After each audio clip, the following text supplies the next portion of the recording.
Howdy folks, Dr. Will Wong here. Let's touch on something that I have been trying to bring out for the last, almost 40 years, I guess. I have been preaching this. And to that end, let me read you a question that I got and read you the answer. Hello. As you know, research has indicated that the APOE4 gene can predispose one for Alzheimer's disease. If I avoid saturated fats, often recommended for such genetic carriers, I lose weight.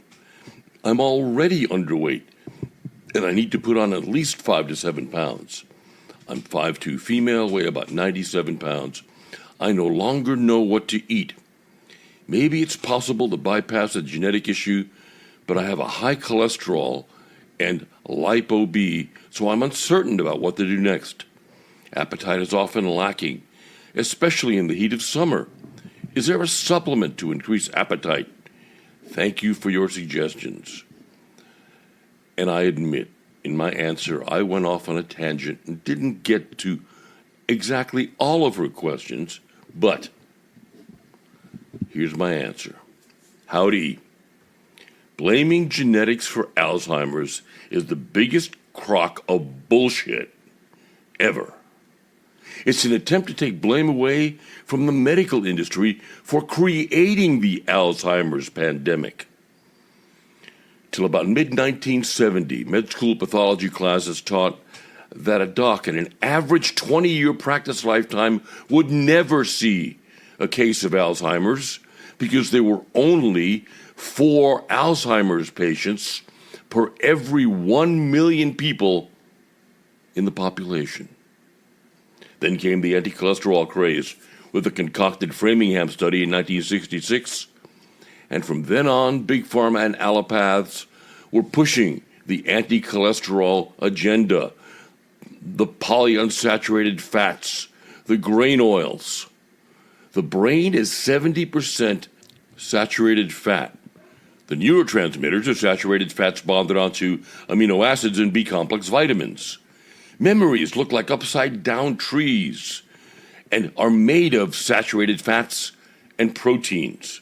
In short, everything you need to think with is a saturated fat, i.e., a bad cholesterol.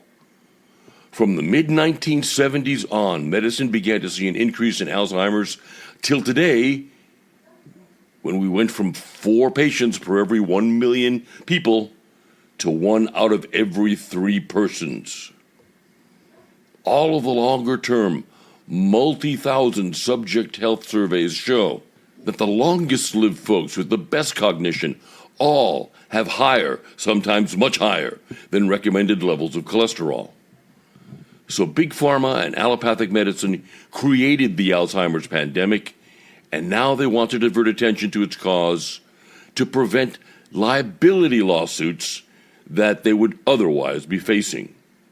Cut and pasted below are my recommendations for brain boosting. Be well and God bless. Dr. Wong.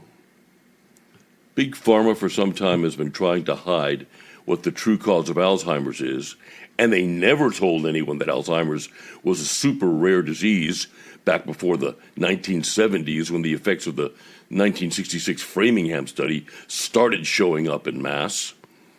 RFK Jr.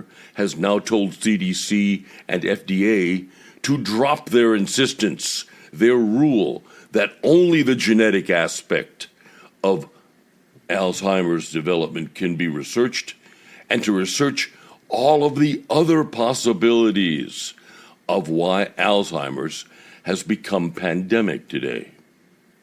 And believe me, 1 in 3 constitutes a pandemic. Back in the early 2000s, PubMed removed a good many studies from between the 1920s to the 1950s showing that polyunsaturated fats and oils actually destroyed brain tissue. At the time, PubMed said that they were making space for newer work. If you believe that, I have a bridge to sell you in Brooklyn. And on that note, I wish you all God's blessings. Be well. I'll chat with you again next time. Bye-bye.